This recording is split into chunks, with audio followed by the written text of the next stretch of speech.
आपल्या सर्वांना माहिती आहे, कर्जत तालुक्यामधील महान सुपुत्र आणि भारतीय स्वातंत्र्याच्या लढ्यामध्ये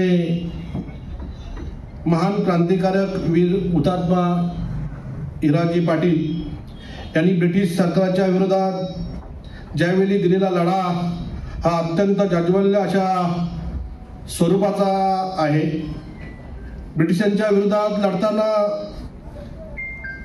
सिद्धगडच्या स्वातंत्र्य संग्रामात त्यांना हुतात्मा आलं हे आपल्या सर्वांना माहीत आहे. अशा या वीर महात्मांचे स्मरण आपण ठेवले पाहिजे, त्यांची स्मृती आपण जपली पाहिजे आणि त्यांच्या कार्या भावी पिढीला देखील प्रेरणादायी ठरावे ह्या उद्देशाने आपण केंद्र सरकारकडे आणि राज्य सरकाराकडे जो कर्जत पनवेल उपनगरीय रेल्वे कॉरिडॉर मार्गाचं जे नवीन कर्जत स्थानक उभे राहत आहे त्या स्थानकाला वीर हुतात्मा हिराजी पाटील कर्जत रेल्वे स्थानक असे नाव देण्यात यावे अशी मागणी आपण सर्वजण करत आहोत. या रेल्वे स्थानकाचे नाव देण्यासाठी पत्र आम्ही संबंधित यंत्रणेला पत्रव्यवहार केलेला आहे. त्यामध्ये केंद्रीय मंत्री माननीय श्री अश्विनीजी वैष्णवजी यांना सुद्धा पत्रव्यवहार केलेला आहे. त्याच पद्धतीने महाराष्ट्र राज्याचे राज्यपाल महोदय माननीय श्री CP राधाकृष्णनजी, राज्याचे मुख्यमंत्री माननीय श्री देवेंद्रजी फडणवीस साहेब, राज्याचे लोकप्रिय उपमुख्यमंत्री माननीय श्री अजितदादा पवार साहेब, राज्याचे दुसरे उपमुख्यमंत्री एकनाथजी शिंदे साहेब, त्याच पद्धतीने विधानसभा अध्यक्ष राहुलजी नार्वेकर साहेब, राज्याच्या कॅबिनेट मंत्री कुमारी आदित्यताई तटकरे, रायगडचे खासदार सुनीलजी तटकरे साहेब यांच्यासह प्रशासकीय अधिकारी यांना सर्वांनाच पत्रव्यवहार केलेला आहे आणि ती पत्राची प्रत आपल्याला आम्ही या ठिकाणी देणार आहोत.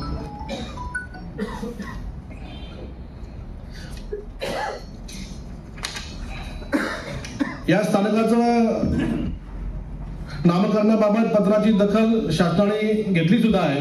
आपण जेव्हा पत्रव्यवहार केला तेव्हा संबंधित खाते असतील, संबंधित मंत्रिमंडळ असेल, त्या ठिकाणी केंद्र शासनाने राज्य शासनाने आपण पत्रव्यवहार केल्यानंतर त्याची चौकशी सुरू झालेली आहे आणि या सर्वच पत्राच्या दिल्याबद्दल शासनाचं मनापासून मी राज्य शासन असेल, केंद्र शासन असेल यांचं मनापासून आभार मानणार आहे.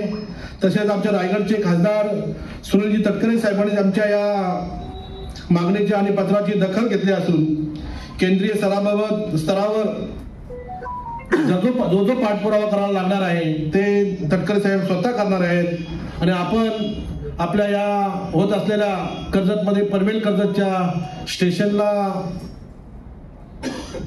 वीर हुतात्मा हिराजी पाटील हे नाव देण्यासाठी सर्वच जण आग्रही आहोत आणि ते नाव लागण्यासाठी आपल्याला जो जो प्रयत्न करावा लागणार आहे तो प्रयत्न आपण सर्व मंडळी कराल असा मला सुद्धा विश्वास आहे. आपली ही मागणी जर सरकारने दुर्लक्षित केली तर आपण कर्जतकर शांत बसणार नाहीत. आपल्याला हे या स्टेशनला हे नाव देण्यासाठी जो जो प्रयत्न करावा लागणार आहे ते सर्व प्रयत्न आपण 100% करू. त्यामध्ये जन आंदोलन करायला लागलं, जी मोहीम राबवावी लागेल, स्वाक्षरीची मोहीम राबवावी लागली, ज्या आपल्याला काही करता येईल त्यासाठी आपण सर्वच जण नक्की प्रयत्न करू. आजची ही पत्रकार परिषद हुतात्मा हिराजी पाटील यांचे नाव रेल्वे स्थानकाला देण्यासाठी आमची केंद्र आणि राज्य सरकारकडे मागणी आहे. ही कर्जत येथे होत असलेल्या नव्या रेल्वे स्थानकाला हुतात्मा हिराजी पाटील कर्जत रेल्वे स्थानक असे नाव द्यावे आणि सर्वांनी देखील ह्या मागणीला एकमुखाने पाठिंबा द्यावा असं मी कर्जत खालापूर खोपोलीकरांना मागणी करेन. आपण सर्वच जण यासाठी नक्कीच प्रयत्नशील राहाल आणि आपल्या एक थोर वीरांचं, महात्मांचं, हुतात्म्यांचं नाव आपलं पुढच्या पिढीला, पुढच्या शेवटच्या माणसापर्यंत आमरण त्यांचा इतिहास लोकांपर्यंत पोहोचावा यासाठी खऱ्या अर्थाने आम्ही प्रयत्न करणार आहोत. आणि आपण सर्वच जण माझे पत्रकार बंधू भगिनींचा त्यामध्ये मोठा वाटा असणार आहे. तुम्ही सुद्धा ही आमची पत्रकार परिषदेच्या माध्यमातून जो आमचा विषय हा शेवटपर्यंत पोचवावा, आमच्या या लढ्यामध्ये तुम्ही सुद्धा सहभागी व्हावं असं मी आपल्याला आवाहन करेन.